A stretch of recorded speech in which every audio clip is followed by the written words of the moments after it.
Welcome back to Barely D&D, your sort of Dungeons & Dragons podcast. This is your resident dungeon master, Zach, and we are here to bring you the second part of the little one-shot mini-series of the Tales of Bolgrog Eeek, Iron and Brass. We pick back up with Bolgrog and Eeek along with their assorted allies, finishing their secret mission, infiltrating the underground dungeon of the Brass Company where their stash is held, trying to recover the riches and bring it back to the crime lord.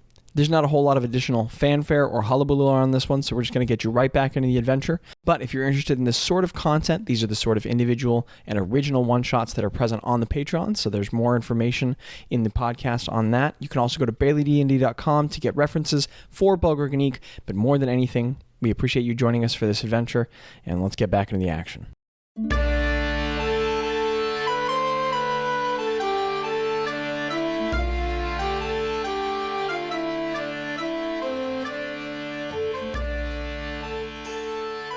We go back to the top of initiative. Eek, what are you doing?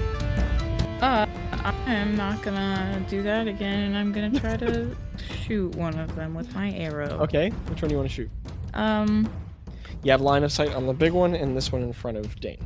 Which one has taken damage? The one in front of Dane is the most injured. Okay, I'm gonna do that one. Okay, roll to hit with advantage. Because rogues.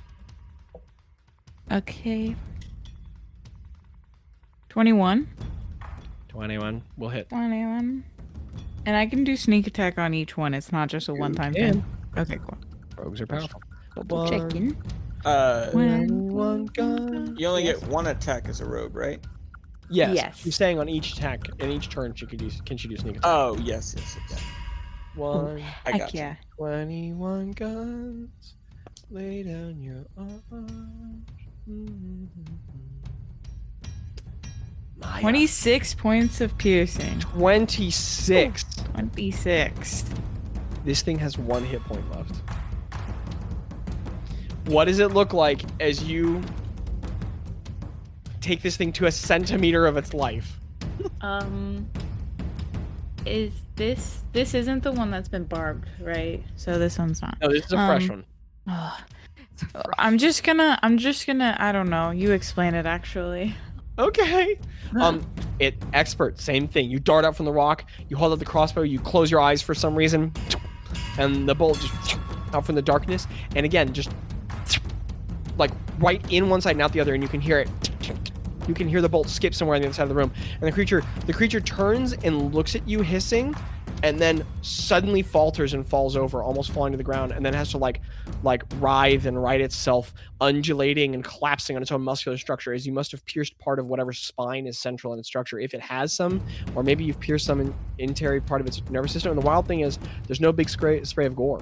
There's no massive wound. There's just a small entrance wound, a small exit wound, and blood is just pouring outward. This grayish purple sloppy blood, very congealed. Heck yeah. And it's quivering. It's barely completing motions. Its tentacles are writhing in random direction as its nervous system is shot. Next initiative, we're going to go to Bolgrog, and he is going to try and smack the man in front of him with a mace. Is he, or is he going to do something else? No, he's going to go ahead and cast Inflict Wounds at 3rd level. Oh. We love a good inflict wounds moment. We love a good inflict wounds around. Yeah, we do. Sorry to interrupt. Did he keep this concentration? Yes, because inflict wounds. Oh, thank you. Yes, he saved for concentration. Thank you, Daniel. Mm-hmm. Okay, roll hot. Miss. So he reaches out with a spiral of magic around his hand. He reaches out to the Grick in front of him, and its tentacles slap his hands away as the magic just dissipates, and he goes, "That was not what I was going for." And he's gonna miss that attack. Next initiative, we go to Puppy. Okay, I have a question. If I take an action, I can't use the extra attack, right? Like I have to do an attack action. If you do the action other than attack, you cannot multi-attack. Okay, understood. How close am I to Bolgrog? You are directly next to everyone except for Eek. Okay, you are so literally 5 feet away from every other creature. Okay, Yeah. so I can reach out to him. Okay, I'm gonna, as an action, I'm actually gonna reach out and touch Bolgrog and you can. I don't have a D3, so you can roll that. Or It can just be a D4 minus 1. I have a D3. so you can roll a D3, and Bolgrog will regain 1 expended spell slot, the level of which equals the number rolled or lower. That's with choice. awesome. That's sick. Yeah. What's the result of the roll, Daniel? I got a 1. Ah, That's Sorry. a first level slot he didn't have expended. Nice. sick. So you reach out where there's a flare of magic, and as it pushes across him, Bolgrog goes, "That was amazing. I don't know what it did." Did you do anything else with your turn? If I'm not used to fighting up close to people. If I take a step back, does that give an will get an attack opportunity? opportunity. Yeah. Okay, then I'm just gonna stay where I'm at and keep raging. Yeah. Good. Next in initiative is Dan. Dane will reach out to the one that is at the centimeter of his life and see if he can close the gap. Deal. Roll I it. got a nat 1. Well, that's not going to do it. I will try again. And I got a 10 on that one. So both of my attacks wildly miss, as I did not expect them to be so close, I guess. And I'm You just lunge like, forward at the Grick, and as you all have been rocking and battling in this chamber, a rock has loosened from the ceiling above, falls down, hits you in the head, and you go, "Ow!" and you startle Bolgrog, and he farts, and then you miss wildly for your second hit and miss, and the Grick looks kind of sorry for you for a second. Next initiative, we go to the Greeks. So this one's going to try to hit Bolgrog. Miss. Okay, on this one's going to try and... wisdom saves, right? Wisdom saves. Thank you. I got you. Failure.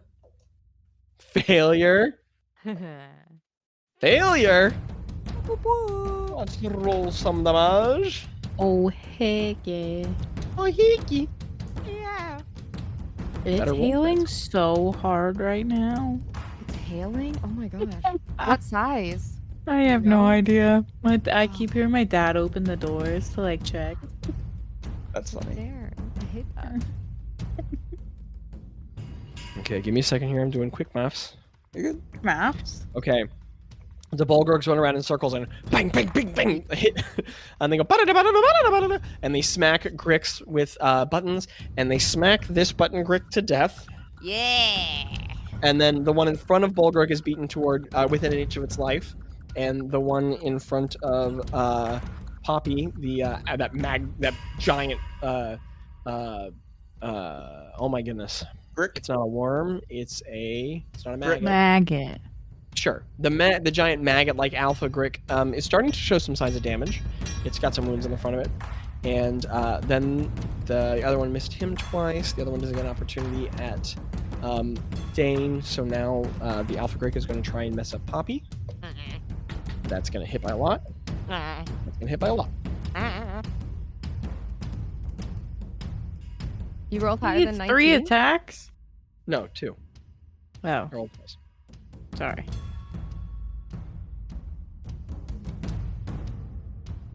Okay, give me a second. Okay.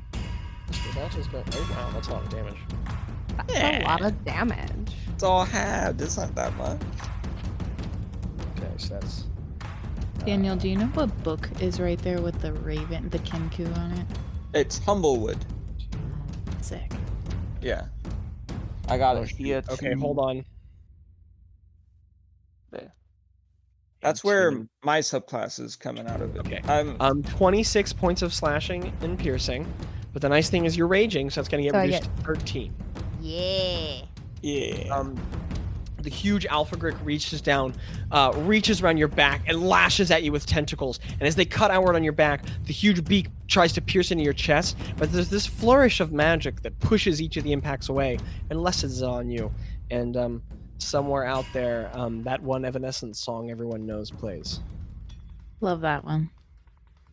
You know the one. I can't remember the name, but you know it. I just sang it. Yeah, that one. Okay. Cool. Oh, it didn't. The singing didn't come through. Anyway, Yeah. Oh, it didn't? No. how does it go in? No. Okay, Wake you have me again up. reached the volume the mic cannot process. That's fine. Wake me up inside. Yeah, there we go. That one. Yeah. It sort of echoes down the hallways. And next initiative, we go back to the top and we go to Eeek. I'll shoot him with my arrow. Shoot him, Elizabeth. I'm gonna. That was a really deep cut. Was.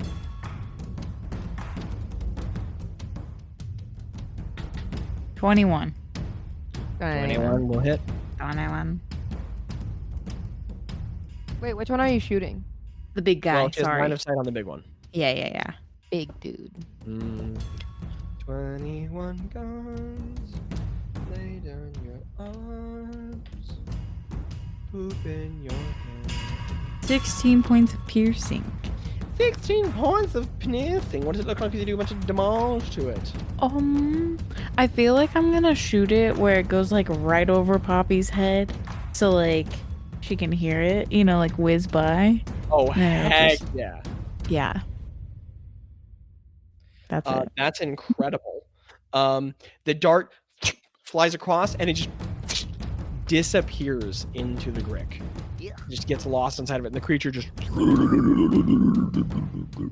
and a bunch of saliva like pours out of its mouth, and blood like just flows out of the wound like a river. That's sick. Then you can bonus action hide. So, Is it bloodied? what was the total hit points again, Kara? 16. 16. Yeah. Let me do some quick maths. Quick moths. It is just bloodied. The whole creature looks okay, but blood is gushing out of that wound. Nerd. Ned. Alrighty. Next in initiative is Bolgrog. Bolgrog is going to try and smack him with inflict wounds again. Yeah. And he's gonna target the big one. Is the thing? Oh wait, never mind. Just kidding. You're right. 3. he goes. Why am I always Zach? He reaches out with his hand. He summons the magic again, and he goes, "Lyra shall banish!" And then another rock falls on his ceiling and hits him in the head, and he goes, "Okay, I think I'm concussed now." And he misses with his magic. So that's his turn. Great. Beautiful. Way to go, buddy. Next initiative, we go to Poopy. Hi. She doesn't like this thing in front of her because it smacked her around and that was rude. So she's gonna like in one swift motion, like put the flail back on her side and grab her great axe. Oh, heck yeah. I don't have to use an action for that, right? I mean, I don't. Some DMs rule, but I call it a free action. That's awesome. Okay, cool. So she's gonna grab that great axe and she is going to just like try to swing twice at it, like boom and boom, and I'm gonna roll for those. Heck yeah. Recklessly. Hey. You know what? Let's do it recklessly. Why not? Heck yeah. Okay, let me do the first one. Okay, I just roll at advantage, right? Is what I do with that? Yes. Okay. So the first one is going to be... I'm gonna go check the hail. It sounds really bad. Okay. The first one's going to be a dirty 20. Wow. That's good. And That's this- gonna hit. And the second one's going to be a 21. That'll hit. So damage? Yes. Do you want me to do it separately or just like all together? It doesn't matter. Okay.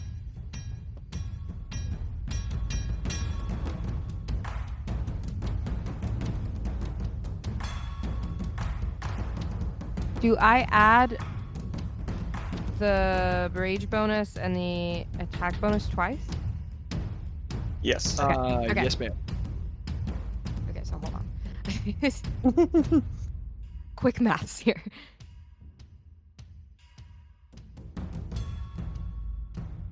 $28 points of damage.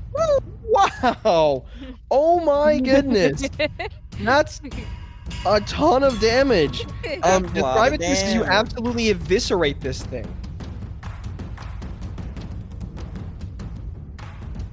Playing a barbarian is fun. Oh yeah, what does it look like as you eviscerate this thing? Yeah, so she, like I said, she swiftly just puts that flail back. She has the great axe out now, and she swings it just like over her head and just like right into his head, and then swings it back around her and does it one more time, like right in the same gash that she hit, like perfectly, like in the same gash. As you whip the massive great axe around, with these huge these two massive motions, you cut two of the tentacles off the head, which just to either side, and the creature just and shakes in agony, and purple blood just rains down on you guys, which is not what Prince meant when he's saying purple rain, but it is an interpretation. Next up, Dane Mullane, what are you doing, Mullane? I'm using my little wolf spine crusher to hit this Mega Grick, hopefully. Do you move within range, or do you just smack it from back there? You can. He's within 10 feet, right? So I've got that 5-foot reach. Sure. I'm gonna let Poppy take that damage. Kara, or go ahead. Does a 17 hit? A 17 does not hit. Okay, but a 24? A 24 will hit. Good, good, good. Come on, come on, come on. 91. Let's go. Yeah. Oh my god. Let's go. Rolling this hot damage. I'll do 10 points of damage with my wolf spine barb thing. How do you want to do this? Oh! Dane, seeing the awesome, like, destruction of both the tentacles from this other thing, like, grabs his spine and slams it right onto its head. And again, like, it's a large creature, right? Yes. I'm gonna throw my spine, pull myself closer to it, and just kind of like keep bashing it until it's awesome. As you into the front of it, you literally carve out part of its center, and as the flesh like spills open, falls to the side of you. Okay. And it is dead. That was awesome. Let's go. Models are off of the field. We now go to the Grick's turn. Natural 20 against the saving throw, so gonna take half damage from Bolgrog's spell. Still dies. So the Alpha Grick like falls over dead, and the other Grick like turns its head to the side, looking kind of like surprised and stunned, and then like just 30 ethereal eeks just dart up to an all until it's dead and in a pile. And Bolgrog, looking the wrong way with blood pouring from multiple sides of his head, goes, "And take that." And you guys are out of combat. Heck yeah. Kara, how's the hail? It was not good. How big is it? I mean, it's definitely like small, but it was coming down very hard and a lot. So I don't even know what my car looks like. Oh no, I hate Everything's that. fine. Are you okay? Did you go potty? Yeah. All over the ground. Oh, that's gross. Yeah. You guys are standing in a large chamber with a bunch of dead Gricks, a swirling portal at the other side, and a just room filled with gold and silver and what other items might lay there. Can I do a investigation check for anything that looks really cool? Like Yeah, make an investigation check. like an item or something. I don't know, something that looks cool. Can I get a perception check to make sure this is the real gold? You don't even need to make one. You're standing in it. It's very real. Just making sure. I've been fooled once before. I got an 8. Beautiful. You are overwhelmed by gore and gold. Sick. It's hard to make something out of the mess, genuinely. Yeah. The whole chamber is filled with it. Eek's gonna start. Oh, I was gonna ask Eek real quick before she goes in and be like, "You want to look at that portal thing? Because it's got mad magic vibes from it." I can do that. I don't know much about magic. Oh, you could have fooled me. You came in throwing all that color? I don't know. It looked magical to me. Yeah. Brave That was color, pretty really. cool. Yeah, you're right. Okay. Honestly, probably the most important moment of the fight, if I had to guess. I think so too. I think it really changed the tides. Far and away the largest contribution. And I feel Bolgrog very is good. he's talking to you, Eek, but just a little right of where you should be. Okay. Good Maybe work. you just can't see me. Are, Okay, I'll walk over there. are more of those things gonna like come out of the portal? Eek, you walk toward it, and as you look through, it's like this swirling mix of purple and green and gray. And as you look at its center, you don't like it just kind of smears together in darkness, and its edges, it looks like the rock is like melting into it in ribbons and like sort of being pulled apart as it meets its center. And hold on, I realized I didn't put any other new music up. So quick, talk about something. Crazy how this gold is so gold-like, yeah. It's like there's like Yeah, I so guess- much of it. Why have you suddenly become from Midwestern? It's really hard to keep an accent, you know. That is true. Maybe we should like start putting it in our bags, I guess. It might take yeah. a bit. That might be a good idea, yeah. I can clean it all too if you want me to. Oh, that would be great. Probably I don't want just the start mucus grabbing on all it. of the mucus on it, like not caring at all about this. Like, oh, we need to not put the mucus-filled ones in there. Oh, I don't feel okay. like feminine would be cool with that, but Oh, Eek, you do some quick prestidigitating, and or you guys have to spend a while on it, but the gold is clean enough. Wait, what about the Um, portal? Sorry. But as you walk across the room and you look at the portal, as you move closer, the image consolidates and hardens and formulates, and you hear like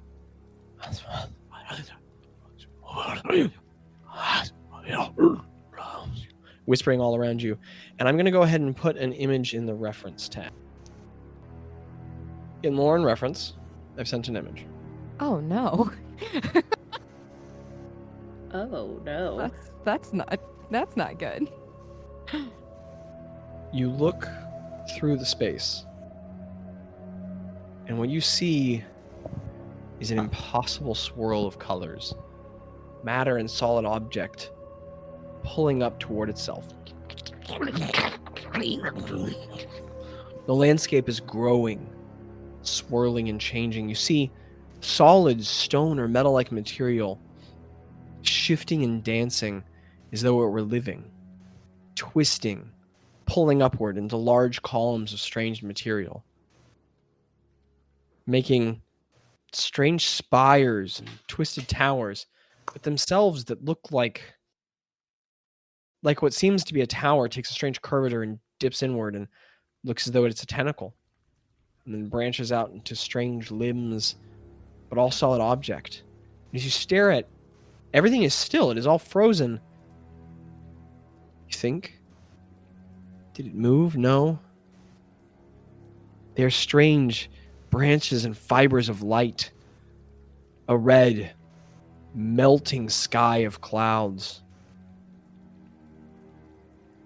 Changes between oranges and yellows and deep blood reds. There are thin green lines that reach up toward the sky, and sometimes you can't tell where the sky begins, or the sky ends and the land below begins. The material is all fibrous and tendrillous, so that structures far away seem solid, but as you look at them more closely, they're made of many materials. And the landscape just seems unsettling and changing and confusing, and as you look at it, your head hurts. You feel like you're looking into the face of madness. That's what's through the portal. I think I'm probably just gonna stare at it for a while. Yeah? Yeah. Eek, would you make an intelligence saving throw for me?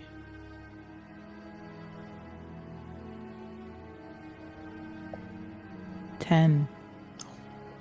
Luck has to run out eventually. pum pum. Very evil, sinister sounding. As you stare into the hole, Eek, the portal, your pupils kind of slowly constrict. Your eyes grow wider. As you all watch Eek, as she's looking into this portal, again, at a distance, you can't see it clearly. It's all just swirling colors to you all, but as she gets closer, her shoulders slacken. Everything kind of grows loose, and she just kind of stands there. And Eek, you start to see every bit of the landscape more clearly. You pull it all into detail. You become consumed by the imagery. You see more of it. You focus on more of it.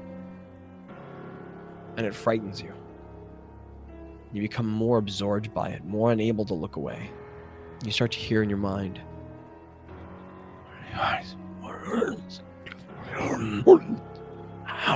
Where do you think you are? Whispers. These strange noises. And you try to blink, but you can't. Your body's kind of locked in place. Eek's just not moving, just frozen, staring at it. And you hear this very strange, soft. I'm far away. So when I arrive, I'll bring you peace. Garbled through the message. And you feel complete consumption by what you're looking at. You forget everything. You forget everything. And you feel only the numbing, consuming imagery of this landscape. And you are frozen in place. So do we notice that she's like kind of in a trance No, she or what? walked up and just stood still, relaxed. Bolgrog goes, Eek, are you all right? Kind of walks up a little concerned, looking at her. Kind of starts to look toward the portal. An image starts to shift together to him, not to you all. He looks away from it. He looks to Eek, looks to you. Your face is just slack, staring into it, like a kind of grimace of fear on your face. He waves his hand in front of your face, but there's no reaction. Eek, can you hear me? Eek, you Should hear we- nothing. Should we pull her away or? Yes. And Bolgrog just kind of picks up your shoulders and pulls you away. Your face freely moves away. And as your face turns away, Eek, all you see is that image from before. And then Bolgrog kind of moves you in front of him. Eek, can you see me, Eek? And as you sort of jostle back and forth, Eek, you blink hard, and the image just kind of flashes a few more times in your mind. You see more swirling colors, and eventually it kind of dissipates, and you go back to seeing the room around you.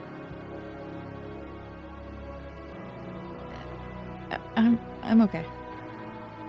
Eek, are you okay? Yes. What happened? Are you all right? What did you see? What's in there? Just like a lot of I don't know, something scary. But like nothing at all either. And sometimes if I like blink long enough, I can see it still. I don't see anything good from that. Let's get rid of it. Bolgrog Sounds like picks a good it up idea, yeah. and throws it at the portal, and it just inside. That didn't work. Wait, what did he throw at the portal? Just a rock. Oh, okay. Can we break the sides of the portal? Like, are there any inscriptions on the sides of the wall and stuff?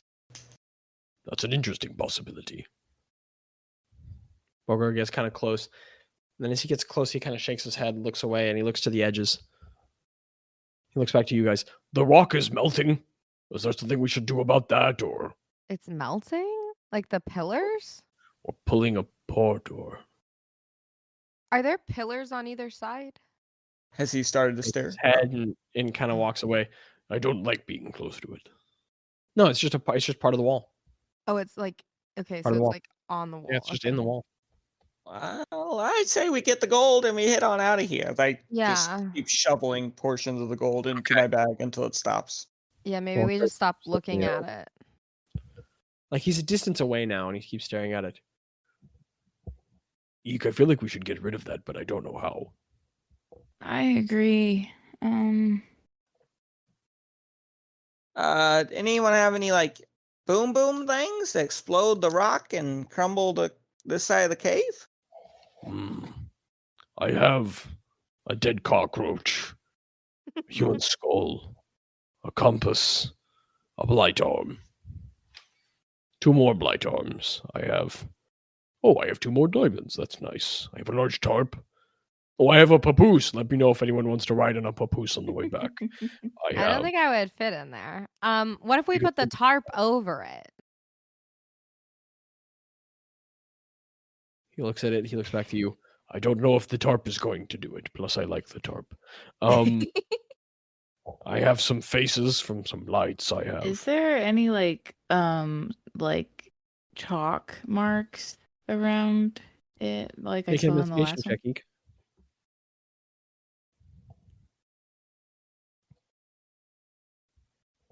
A dirty 20. A dirty 20. Eek, you inspect it closely and you don't see anything. But as you get near it, your brain gets a little fuzzy again and you hear the whispers. I'm gonna start taking everyone else's bags because I don't know if anyone else is shoveling gold. Yeah, you're getting the job done, Dane. I'm just like, I think we just gotta get the gold. I don't know what y'all are. Like, I wish I could have any magic to dispel it or something, but I don't know how that works.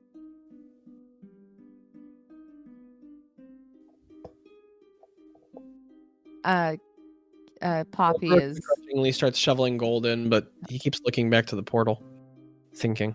Poppy keeps shoveling stuff in, but she keeps looking back at Eek and Bolgrog like, Bolgrog, are they can't okay? you like talk to your god or something? I don't know. She operates when she feels it appropriate. So, I don't.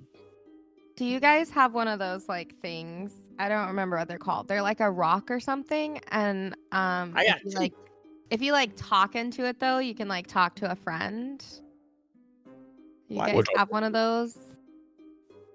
What are you talking about? I think somebody would go crazy if they talked into a rock. No, it's like you talk into the rock, and if you think about your friend, like the friend will hear it in their head. What on earth are you talking about? I think my friend Jim Bob did that when he was really drunk. Is he the dead one? No, that was Jimmy. That's Jimmy. Yeah. But if he was really drunk, then he probably didn't know what he was doing, right? He was just talking into a rock. I've heard of I mean, that's what I thought. Is the talking into rocks something? Is it like a drunk thing or? No, I think like my friend had one. It was like a rock, and it was like really smooth, and it would like light up, and it would like put her in her friend's mind. And that sounds like a really powerful rock. While Bolgrog is standing surrounded by dead aberrations from a far realm, in a room full of gold underneath an island underneath the Kefkin base with a swirling portal behind him. He goes, "Be realistic, Poppy. This is serious matters. That doesn't sound like it exists." How big does the bag of holding open to? Oh, pretty big, like 2 foot across. And okay, I'm gonna just hold some gold coins over it. What happens? Does it like get sucked in, or like does it just in your hand? You just drop them in, right? I love this song, by the way. Thank you. What would happen if we put the portal into the bag of holding? It's an You could interesting. try. Is the bag of holding a portal in and of itself? I haven't actually ever asked these questions. I kind of just put things in bags. How would we do it? Like hold it and then like push it onto it? We could try. But then like we can't have, will we still be able to get all the rest of the stuff in the other 3 bags? If we're going to try that, we need to make sure that we dump all of the gold out of that bag. Because yeah. Thin Mint wants all of the gold. I think I filled 2 bags by now. Sure. You filled the third bag. You filled a bag. I filled filled 8 8 back. back. I'm grabbing You- someone else's bag to help Okay. someone. Poppy still has hers, but she Hasn't put any in. hasn't put she put like a couple gold in it. If you want to try with yours, you certainly could. Yeah, I can't. And she like reaches in and Don't- takes out the gold and throws it. Just don't like look into it. Yes. it would work. Okay. If I open the bag, will it how big is it compared to the You portal? can get to about the portal is about 3 feet across, and the opening of the bag is about 2. Oh. But you can certainly, you can Okay, yeah. Try, who knows? Okay, so she takes the bag okay. and she cautiously walks up to the portal and she even though it's on the wall, she tries to start at the top and covers it and tries to push it over. Okay. Could you give me a strength saving throw? Okay. Oh no. That's a 15. All right. So you open up the bag and you hold it up to the edge of the portal. Nothing happens. Then it gets closer and starts to shake. And Bolgrog goes, Well, be careful, puppy. I don't know. and as he starts to walk toward you from some distance back, you take a step forward and the bag pulls to the edge of the portal as the two interdimensional spaces touch, and the edges of the bag get pulled to the side and begin stretching, and you can hear the fabric, and it begin some of the gold coins like kind of getting pulled toward that part of the room and start to vibrate and shake. Bolgrog kind of walks towards you, and before he can do anything, the bag is the whole bag is suction compressed until it's one flat layer of fabric up against the opening of the portal, and you get pulled up to the edges, and you are pulled your chest all the way to the fabric as your arms go through the portal, and your arms are pulled through, your chest is pushed up against the fabric, and your face is pressed up against the edge, and your eyes are right up against the edge of the fabric. The dimension to the other portal, millimeters away from your face, your hair pulled through to the other realm, and as your hair is pulled through, you watch your hair pull longer into long strands fabric that pulls outward, and your fingers kind of dissolve away from you into lines and measures, and your arms are starting to twist and wire, and you you can't even scream as your face is up against the edge, and your eyes look into that horrible landscape. Can I not close my writhing eyes? and twisting. No, you cannot. I can't close my eyes. I can't attempt No, but to. you can make an intelligence saving throw for me if you want. It was cocked.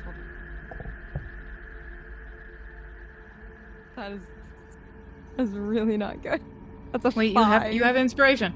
I don't have inspiration. I used it. It's a 5. With a 5 in your mind, Poppy, you hear. I am not far at all. I am coming soon. And you will know to make peace. And as those whispers into your head, your mind melts. Your eyes slacken. Your pupils dilate wide. Poppy's body relaxes as her arms are still being sucked forward in hair. And Bolgrog rushes toward you and goes, Poppy! And reaches his arms around you and starts trying to pull your torso as gold is starting to bing, bing, bing, bing, bing, across the room toward that point. And there is one big... And I'm gonna roll a D100. Okay. There is a deafening and all of the gold shifts backward in the room. Bolgrog is thrown backward. And he rolls across the gold. All of you are knocked off of your feet. Pushed backward. Poppy, you are thrown backward. The bag of holding ceases to exist as it is pulled apart into its fundamental particles, and the portal just and there's all the dust in the room lifts up, and it begins settling back down. Each of you sort of coughs, and I would like everyone there to take 4 points of force damage.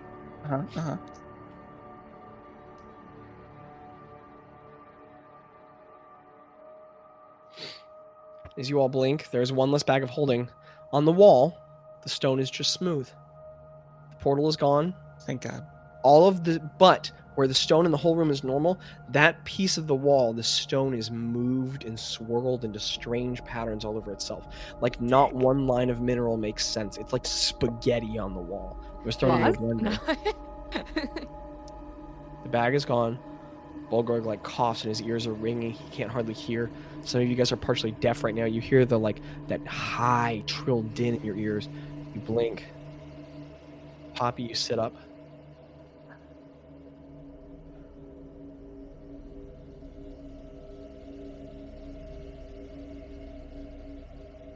You can perceive the room around you. Dane, you look over at Poppy. She is sitting up. From the shoulder down on each arm is gone. Blood is pouring out. Oh, pouring out. That's horrible. That's not good. On her shoulders, and she has no arms. Except bewildered. Also, there's no hair on the front of her forehead. All of it's shorn away. Poppy. He runs over and he's going to cast a second level, because that's the highest level he has left. Cure wounds on you. It's okay, Poppy. You just keep looking at me. I'm gonna go in front of Poppy and just be like, "Look at me, Poppy. You're doing okay." You're gonna gain. He's not talking. I think she's in shock. You're gonna gain 11 points of healing, Poppy. You're also gonna take. I rolled the D100. You're gonna take 24 points of force damage. So it's good that it was a low roll because it could have killed you instantly. Okay, so 24 points of damage. Force damage, but then 11 points of healing back. So 13 points of damage. Poppy, we're gonna make it through this. It'll be okay. I look at Bolgrog and I'm like, do you have something to cover up that bleeding with? Bolgrog. Well, so as Bolgrog lays his hands on her and whispers to his amulet of Lyra, the magic flows over her and the blood sort of congeals in her arms and some skin grows over. She doesn't have any arms, but stumps have stopped bleeding. Okay. This will be okay. We're gonna be okay, Poppy? Poppy, Dane is in front of you. No, a man is in front of you. You're not sure who. No. He is in front of you. No. Poppy. And there Poppy? are sounds, but you don't understand the words. Oh, that's not good at all. You're not sure where you are. You don't know who any of these people are. And you don't understand what anyone's saying.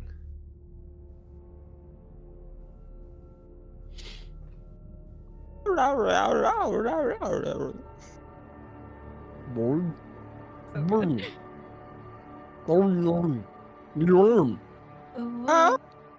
I try to talk? Go ahead. I say I try to say at least what happened, where am I? Poppy turns to you all with a shocked expression and she says,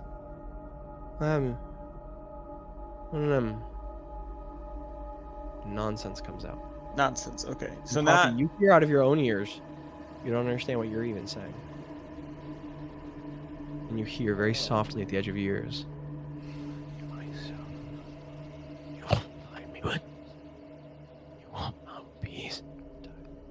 You will be empty of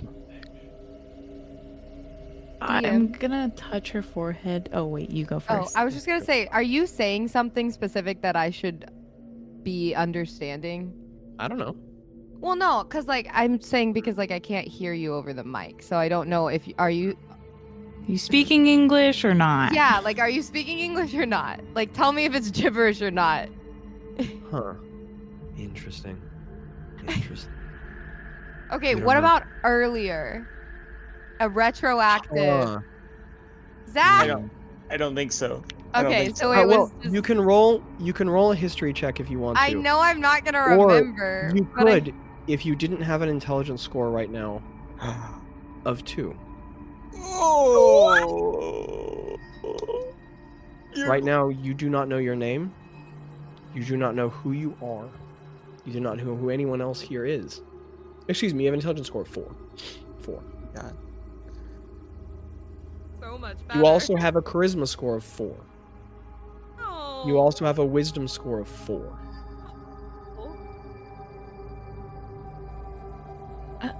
Do you think we should do something for I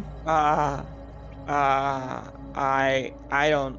I can put her to sleep. And do you think that would be like a soft reset? That's a great idea. We should put her to sleep and carry her out. Bolgrog just looks confused and shocked. I'm gonna cast sleep. Okay, go ahead and cast sleep. Okay. At the highest level you can. Yep, that's only Hang level on, 1. you know what levels are. Perfect. What does the casting look like, Eek? I think it's just gonna be like manic little tendrils like wrapping around her brain of brown and That's sick. green. Or not her brain, but her head, you know what I'm saying? Okay. What do you roll for total hit points? 5d8. What hit points are you at, Poppy? If I can know. 47. I mean, yeah, the players can talk. Okay. Whew. Nope, 37. Ooh, yeah. Spale fells. Poppy, you're not sure how to talk, but you feel fear. You keep seeing that landscape flash in your eyes.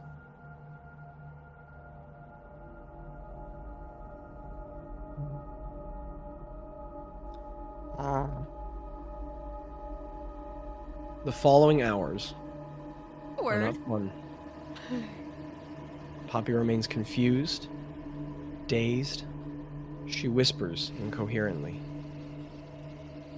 And eventually the blood loss, even though stemmed, knocks her unconscious. You all gather the gold and the gems in the room. Also, you find some fun magic items! Yeah, that's great. Let's. Wait, does it all fit in the 3 bags? I'll get to that in a second, Jackie. Just calm down. Nothing's happening. Does Uh, someone want to roll a d4 minus 1 for me? I would love to, unless you would Or like d3. to. D3. Just roll a d3. Yeah. 53. Come on, good number. 1. You all find a potion of hill giant strength. Okay. So you know that later on that could be traded. Someone also finds a rope of entanglement. That's good. In fact, we'll say Bolgrog finds it, and he's going to offer it to Eek. Yes, of course. With a little less joy and happiness than usual, as Poppy stands on one side of the room staring at a wall, mumbling incoherently, before she later passes out. You all get all of the gold into the bags, and then you need to use every bag and every pouch and every pocket on yourselves, double wrapped and double downed. But you manage to get all the gems in there. You stuff those bags with holding full. However big the pocket spaces they lead to are much bigger than the bags themselves. They're huge. Yeah. It takes a lot of prestidigitating, a lot of separating, guts away from creatures and cold, but eventually you get every last item and gem in there. Does anyone steal anything? No. For Okay. my understanding, though, the magical items, were those also included in the gold Finley and stuff? told you that when you came back, you could barter part of your earnings for Okay, items. for different things. Okay. Never Um, mind. So I'll just write it down, but most likely will be given away. and you all swim back out of the entrance from when you came. The rope's still tied, so it's very easy to get back out. It is a horrible experience for Poppy, who does not remember it, because she practically drowns on the way out. Great. Because she can't comprehend the necessity to hold her breath. But Bolgrog does everything short of reviving her when you guys get out to the other side and she's okay. Everyone falls quiet, and it is a harrowing journey to wait on the rock overnight until later on in the evening your boat comes back and you enter back onto it. Moto is fine. And he did That's figure all out that how to really open boxes. matters. One smart rat had a little bit of cheese. The boat driver is prepared to say something about how long you all took or some smart comment, but when he sees Poppy without arms, muttering incoherently, he chooses to shut his mouth. In the boat ride back, over the course of 6 days, is hard. is quiet, is still. After the 5th day, Poppy's intelligence, charisma, and wisdom scores increased to 6. Oh, look at me, you guys. And she is capable once more of speech. Bolgrog tries quite a bit of castings in the intermediary time, but no amount of cure wounds, of lesser restoration of anything, solves it. After the 6th day, with Alabon in sight up ahead, Poppy begins to regain knowledge of who she was vaguely. You know your name, you know where you're from, you know your close family members, you remember your sister, who is gone to the Azlanian mainland for a week and will be back to Alabon by the end of the week, where you intend to wait for her, so that we don't need to say things for Abby. And you remember these people who are with you.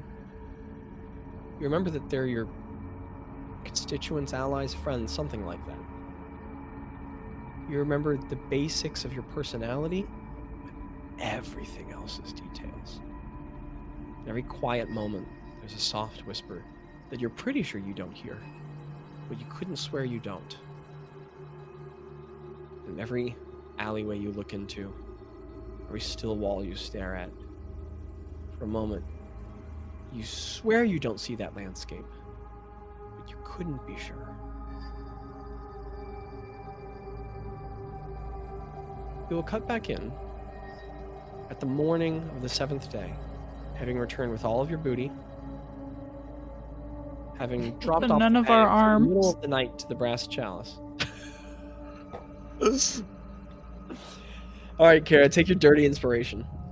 You dropped off the bags in the night to the brass chalice, and the guards told you that you could come back the next day and speak with the brass hand for the sake of roleplay.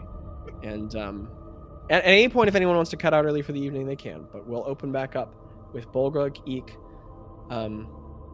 Poppy, and Dane, assuming no one's left, having spent a night in the Busted Tankard, I think? I think that's the, or is it the Cracked Glass? No, What's Busted the Tankard. Busted Tankard. The tavern in Alabon. And we will come back in with each of the members waking up there. And give me just 1 second to find some music that is appropriate for this. Give me just a second. Breathe. Hold. So is my intelligence, wisdom, and charisma back up to normal, or is it No, still at it's at 6? 8. Oh, it's at 8 now. Yes, ma'am.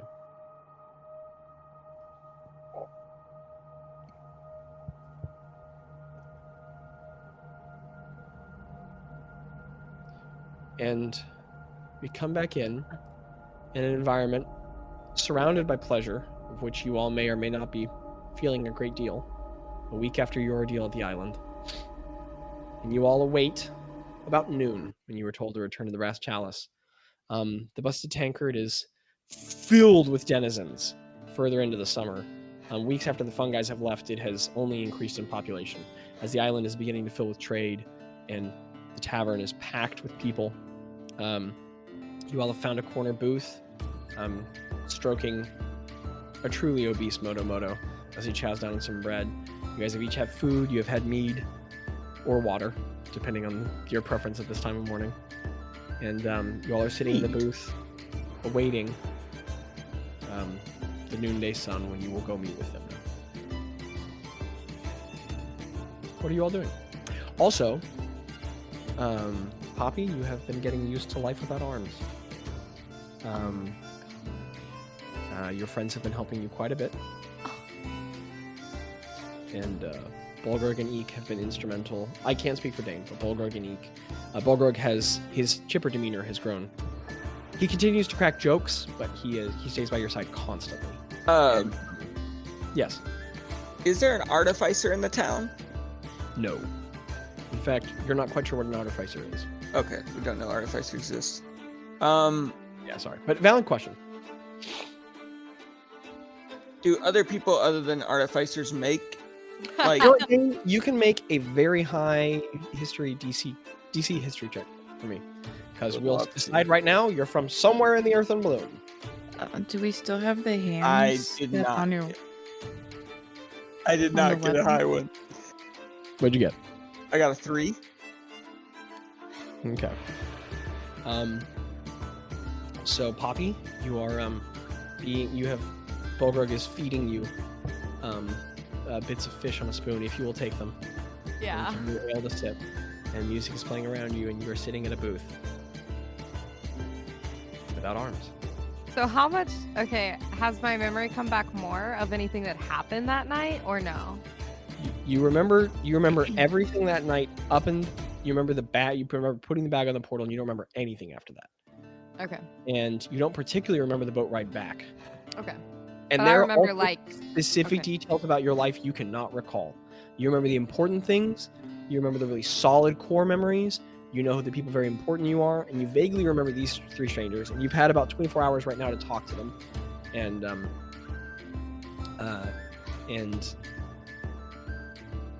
But everything in the last month is pretty fuzzy. But they've given you the essential details to know the basics of what's going on. She's not talking much. She's just feeling great. Like she feels like a burden that she's having for them to have to, like Bolgrog being like feeding her. Bolgrog has remained optimistic, but much less chipper. It's just rather serious. And you guys are all at breakfast.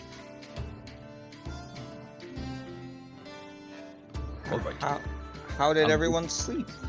And he picks up the plates and takes a bite.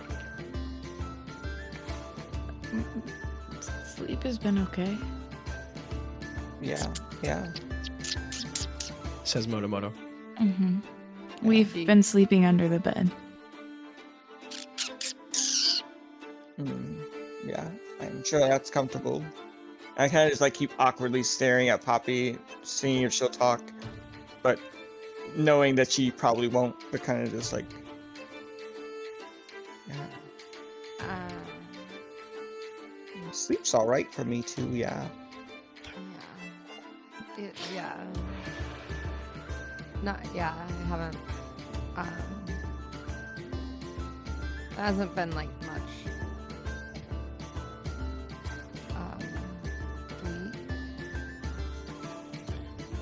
Poppy, as they talk to you, and the music plays, at the edge of every note, at the finish of every stanza and bar, you can feel how the different tones and sounds could be stitched together to make whispers. You can't quite hear them, but you're aware of them. At the corner of your periphery and every vision, you can see where the objects could melt away into distinct shapes, but they don't. You're just almost aware of it every moment. It's really tough.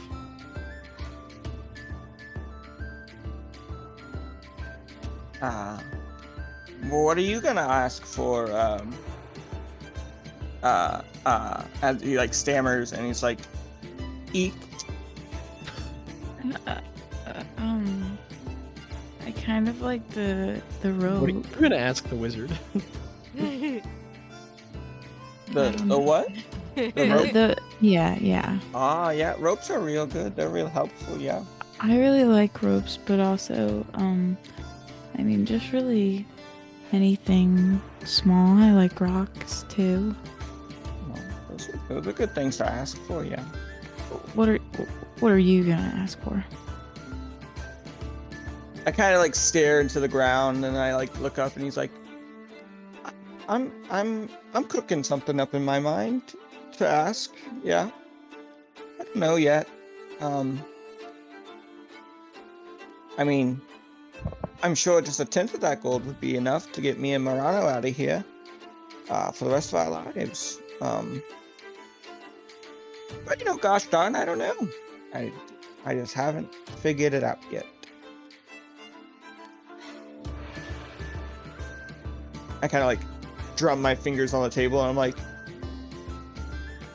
pop. Thimnen knows some pretty powerful people. I mean, we've met a couple of them. Maybe they can help. Us. Poppy. Poppy's just kind of staring off. And then she kind of, I feel like, I want to say like she can't focus like on anyone's face. Like as she, like even though she wants to, like she tries to look at you, Eek, and like it's not, like it looks like she's looking past you even though she's looking at you. And she just sits there for like a full minute.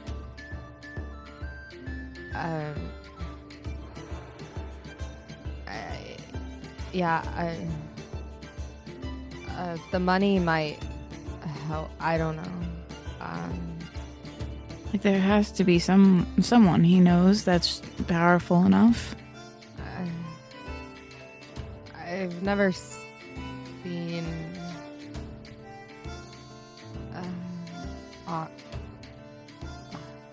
like someone regrow. I don't know. And then she just looks away and is like staring off into space again. Eek, out of the peripheries of your vision, you can see over Poppy. Bolgrog has delivered the plates minutes ago. And he's walked back into the stairwell and he's sat down on one of the steps and he's pulled out his holy symbol. And he's just sitting there with his forehead on his holy symbol, rotating it around in his fingers, muttering to himself. I'll just put my hand on Poppy's leg. Tiny little child-sized hand. Yeah. I want to say she almost kind of jumps at it. And then she just kind of like gives you like one of those like friendly nods and goes back to like staring in space. And eventually she says, like, you guys don't have to like stick around. Like, I don't, like, I'm not y'all's problem. Actually, you kind of are, because Bolgrog already put you as a tally on his flask, so, I mean, technically you're a part of it. I wouldn't say problem's the right word. Friend is never a problem to help. I agree.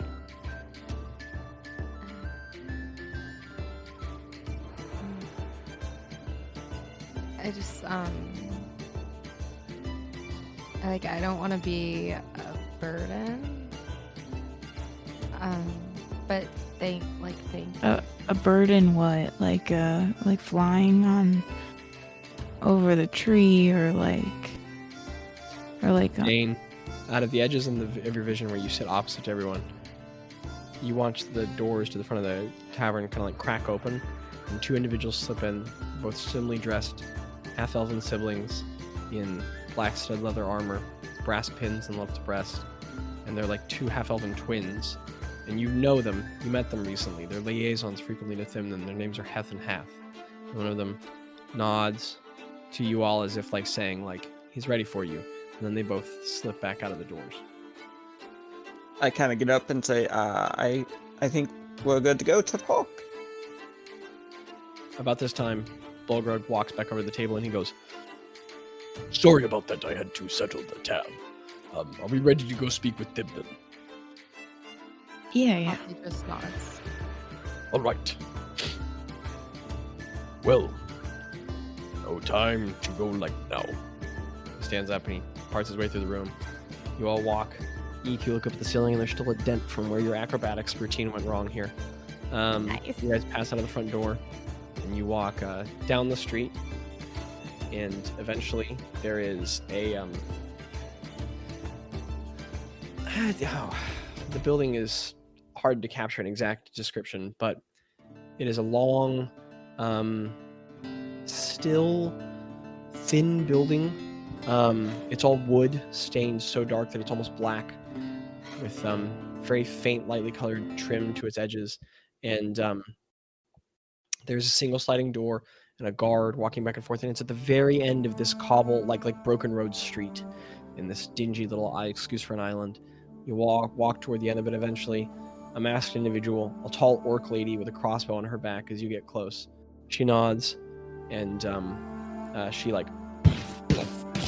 on the front of the roof in front of her as she stands up on the lip over the edge, and the rolling door rolls to the side, and there's like an attendant there who waves you all in. No one looks fancy here. Everyone's just dressed in like some sort of criminal ilk attire. You pass in, and eventually you all enter into a very different kind of waiting room.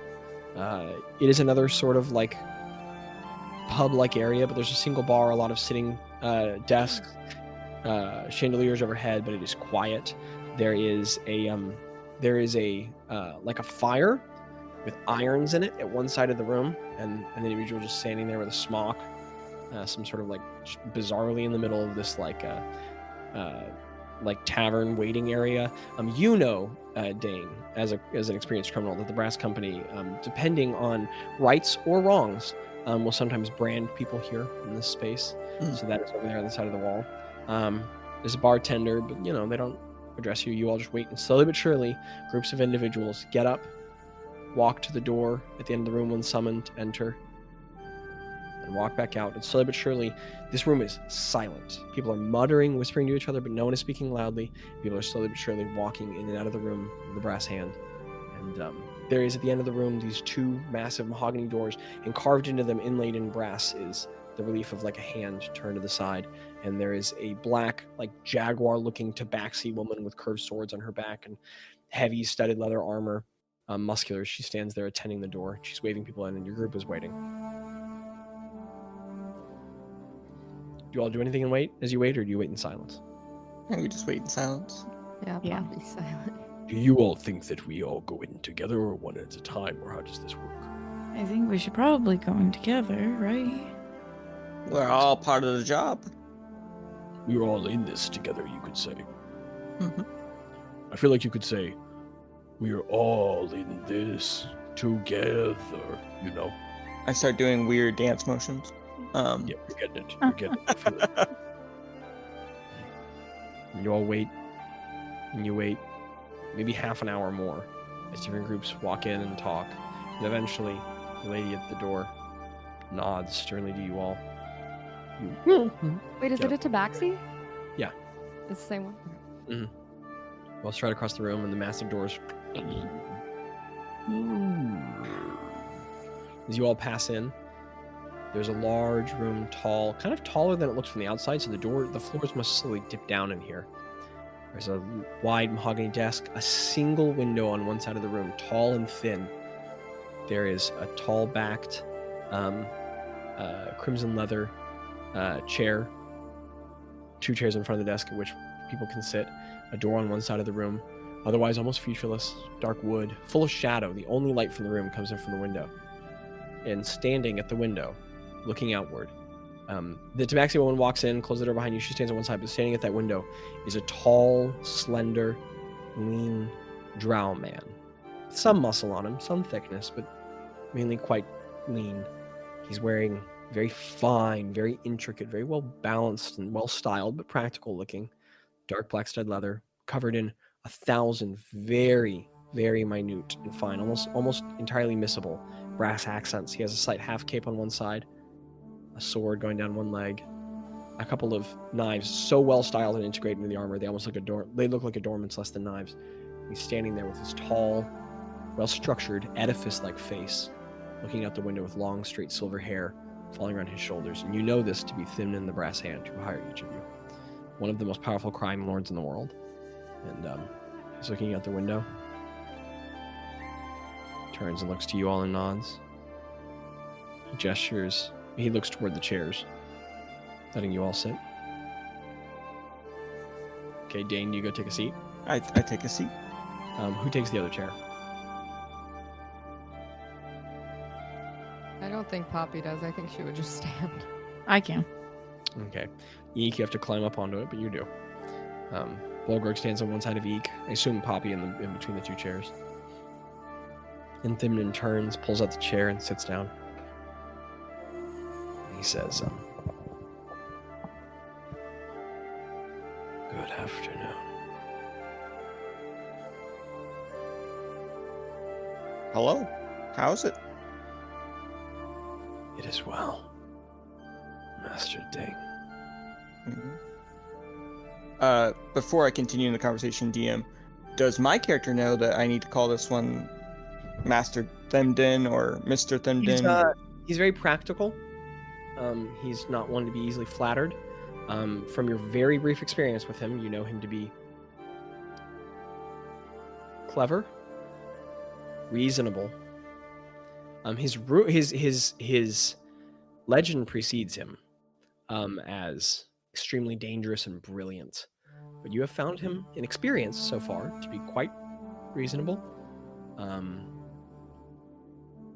Very flat, very emotionless, very focused. You find him to be rapaciously curious, and he's not too concerned with titles. He's very respectful, but it doesn't seem like he puts up with a lot of nonsense, but it doesn't seem like he's demanding much acquiescence or obsequience. Do we know if, like, has anyone... Okay, we got in, what, last night? Yeah. So has anyone, like, did we see anyone... We brought in the stuff, right? So do people... You like, dropped him.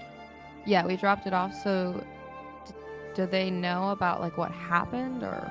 You haven't spoken to anyone yet. Okay, You were we haven't spoken. back the next day. So as he says afternoon, he looks to you all. And, oh yeah, you have that small exchange, and he says... so you know that he is just referred to as the Brass Hand, or perhaps like Mr.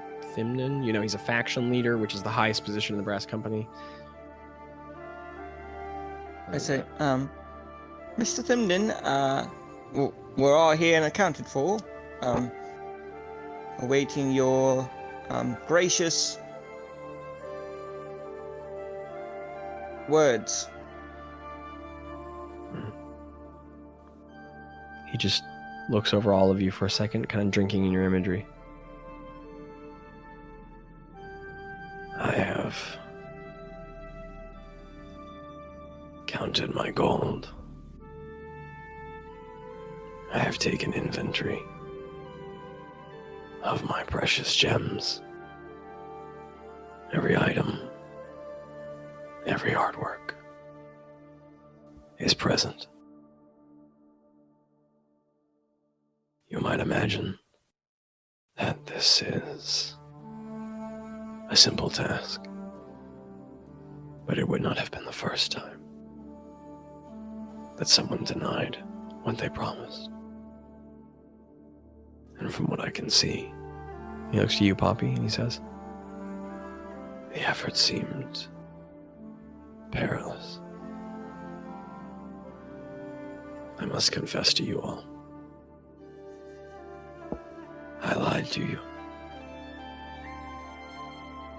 Your reward is not to be a tenth of the cut. It was a large sum of funds which you pulled from this cave. But I am more interested in skilled and loyal operatives. I could make its contents back in the time of a few weeks. I intend on giving you all a fifth of the treasures won.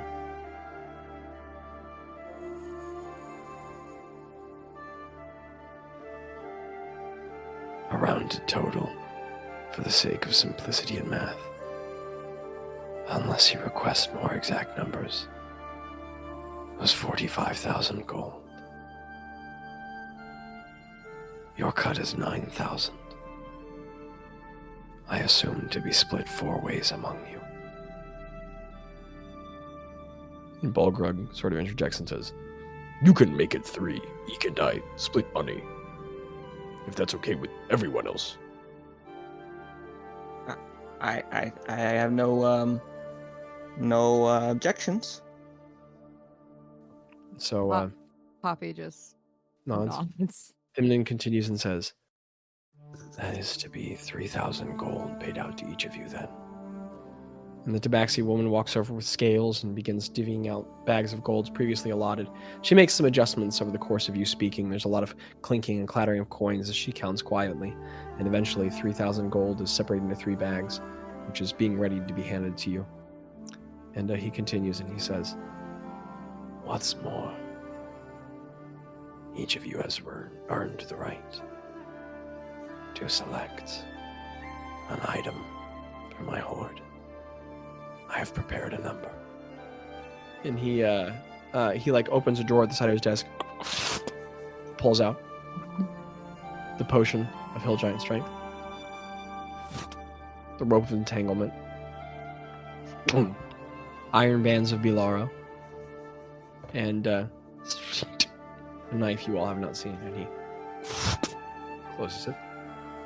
If each of you all should desire an item, you may have it. And the gold is handed to each of you all. But before you make your choice,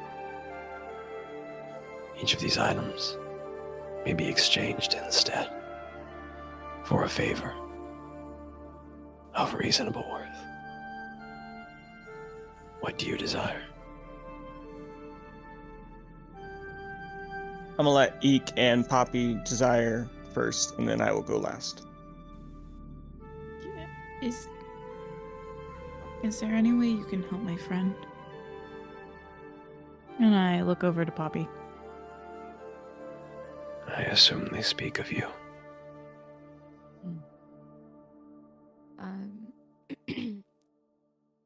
Yeah. I mean, do you have any, I doubt you have any extra arms lying around. He looks over you, carefully studying you, and he continues to say, Our traps were perilous, but this is a very specific wound to have acquired. Yeah. I take it there were extraneous events which transpired in the cavern. Poppy kind of looks to the other members of the party and kind of shivers. Mhm. As I feel like she probably it flashes in her mind again. There's a sudden flash, the landscape just sort of, and like, flashes in your head. There was a portal that we did not expect to be there, and thankfully it was closed by our friend here, Poppy. But it did not come without a cost. Poppy just looks really sheepishly down. He strokes his squared, chiseled chin. She's an incredible fighter, so...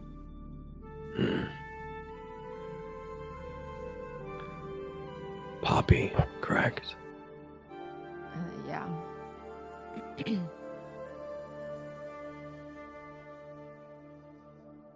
I know of an individual who creates magical prosthetic limbs in Unsen, in Port Resplendissant. But his I've prices been there. are not cheap. If you would swear your fealty to me for the ensuing month, prove your loyalty, I would have these arms delivered to you, at the end of which your time with me may continue by your behest or cease at your free will. I do not mean to force you, to pressure. I will gladly provide the information of this individual if you decline my request. Is this an interesting offer to you? She kind of stares out the window, through him almost, and then kind of looks at her friends. She looks at Eek, and she takes a deep breath, and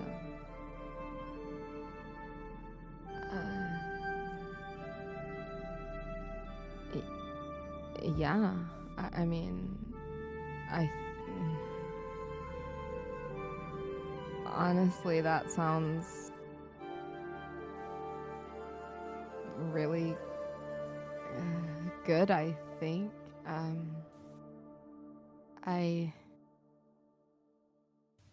From what I think I know,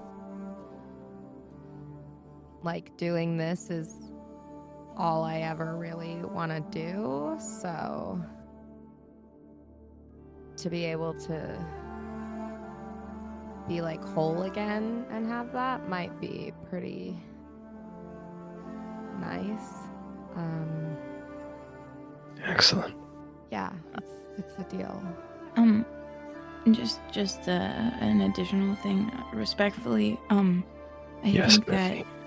it might be she gets the limbs first before she does the month helping you, because, I mean, personally, I can't do much without any arms. So, Yes, Miss Eek. The limbs will be provided first. okay. It was just a little confusing, I think. Maybe it Thank was just you. me. For your input.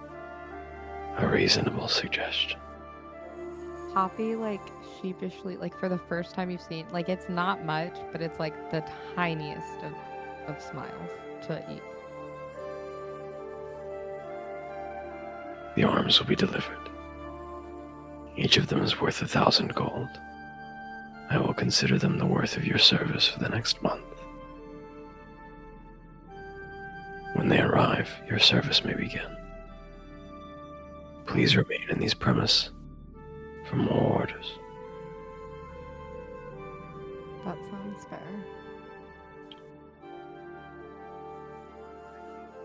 Mr. Dane, I know that you came here with business of your own. Yeah. So, I was actually gonna ask for the same thing, and if I needed to give mine away, I could for my good friend here. But, I may have accrued some debts in the past few years of my life. Perhaps to people you may know or to yourself as well. I don't know where my debts actually lie at anymore. But if a favor could be done, perhaps the clearing of those debts, I would be glad of. But is this favor in addition to this money in my hand right now? Like, I kind of like, or is it instead of the money in my hand right now? I promise you the financial returns, and so you shall have them. I have offered the trade of these items for this favor. You may select one of the items here, or you may request of me what you have asked. And I kind of look down at my fists and like weirdly around my waist as like its own little holster now. This weirdly horrible weapon is on my side. You're walking around with the spine on your hip. Most people Yeah. wouldn't even perceive So it. cool. Art installation, maybe? It's like a belt, Yeah. A horrible, awful belt. And I look and I was like, I'm pretty good with my hands. But I think the canceling of the debts might be pretty good. I want to start a new life, and I gotta do it with Marana. I don't want her to be caught up in my debts, so I would like that if that is possible. That you could owe to any extra legal entity within the Earth and Bloom, which I cannot cancel. Provide me the specifics after our discussions here of to whom you may owe your debts, and I will see them paid. Thank you. Miss Eek, Mr. Bolgrog, Yes. Would you take items? Or do you seek favor?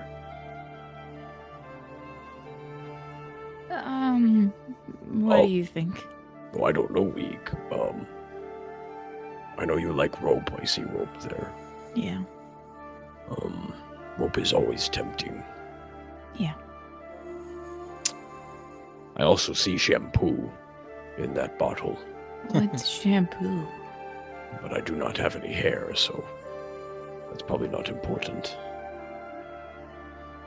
I already have a knife, so that doesn't seem essential. What do you think? Is there anything you want? Any favors? Or anything like that feels important?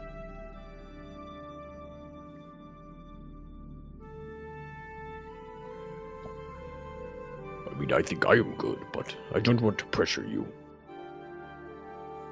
I mean, I guess we can take the rope if that's the last thing we have. I don't have any favors either. I don't really know very many people. I too think we are good, Mr. Thinmint, but a rope would probably be. We like rope, and that rope glows, so that feels important. Maybe we can use that for light, you know? Yes. We would like the candle rope, please. Mr. Thinmint. And every time he says Thinmint, the Tabaxi woman snarls and bares a fang a little bit. But Thimnon just nods, seeming to understand that Bolgrog really can't help it. Says, A rope of entanglement it shall be. and he pushes it toward Bolgrog, who picks it up and loops it around a belt. Here's an offer for you, though. And Eek, you get the tiniest little smirk out of one side of his mouth, just a little moment, and then it washes away. For the second time in your knowing this man. And he says, And what offer might you have for me? You give us the rope of entanglement, or we get to perform for you.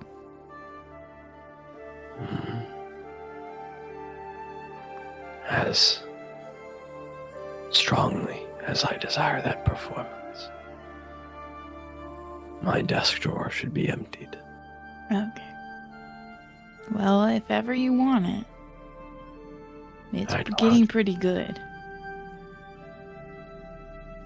Are you all in search of further work?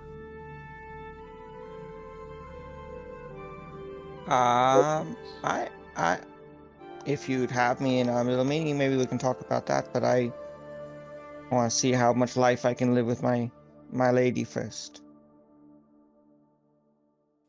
I have shipments headed to Dwarm. and Dane, you know that to be a Dwarven kingdom on the other side of the hemisphere, like far south. Away from the Empire, away from everything. And he says, If your partner is close, I could see that you are put onto that ship with your 3,000 gold, whisked away to a new life.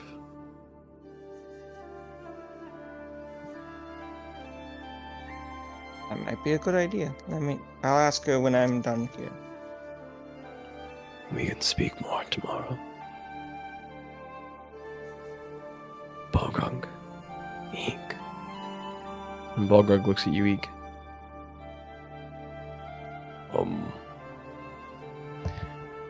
You know, Mr. Thinmont, this is an important connection we have made here, but I think that maybe we have some old-fashioned hearing to do. And, we have some friends I might want to find at some point, so we'll go way toward them. And, we'll probably come back again sometime to give that performance. Thimnon nods, he says. Well then. Thank you, each of you. Dane, I shall speak with you later. Yes, Mr. Finn. He nods as if to dismiss you all. Poppy, Yeah.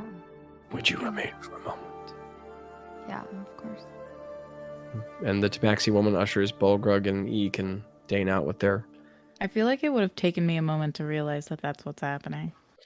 And yes, the Tabaxi woman leads Dan out of the room. Bolgrog starts to follow. Eek, you continue to sit there in the chair, I assume kicking your legs. Yeah. And eventually the Tabaxi woman walks over and just points an arm toward the door as if to say, like, get out.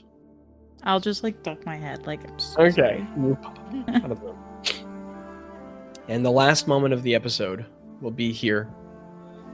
And as you sit in the chair, Poppy, Thimnon continues to talk to you, and he says, I take my agreements seriously, Poppy, so I shall honor ours. I have a question for you, for which I have no form of adequate payment. You are in no way behest to answer me.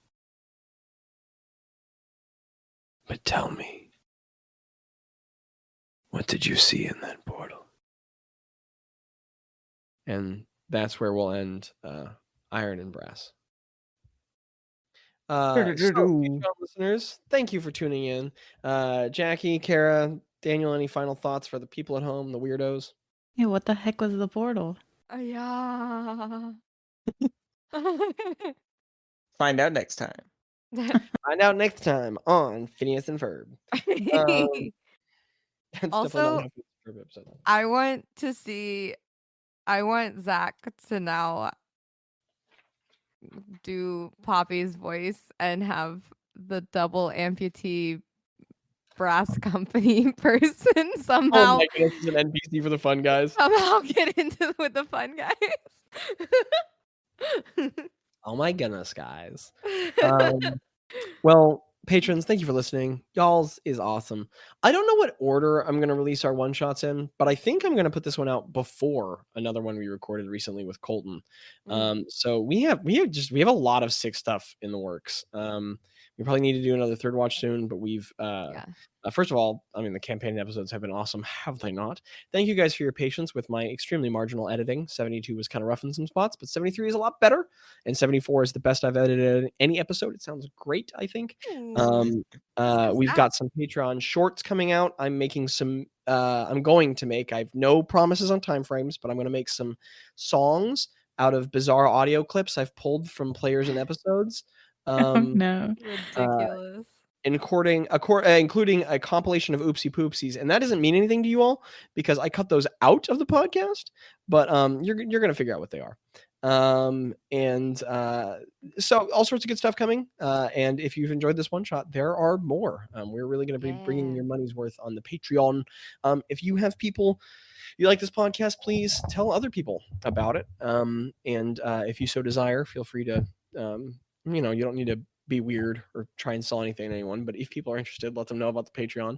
It's the most directly tangible way to support the podcast and help financially back it. Daniel, thank you for being here and being a special guest again for what is this, your fourth time on the podcast? I think so. Well, yeah, third time because the third one didn't count, right? Oh, Okay. Daniel will be back at some point for Saved by the Spell 1.5.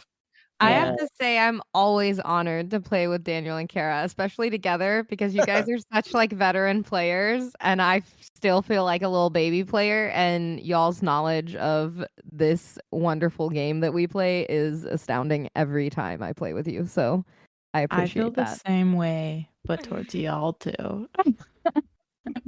That's nice. It doesn't make sense in Jackie's case, but that's fine. I feel like we're at the same level. No, I know. I'm just joking. I feel like we're all in a pretty big group of cool peoples. Yeah. Life's an incredible adventure, listener, and you are a very important part of it. All together now. Skibbity wop. Nice, Daniel. Bada bing, bada boom. Raccoon. It's still going. The recording is still going. I'm gonna talk until he stops.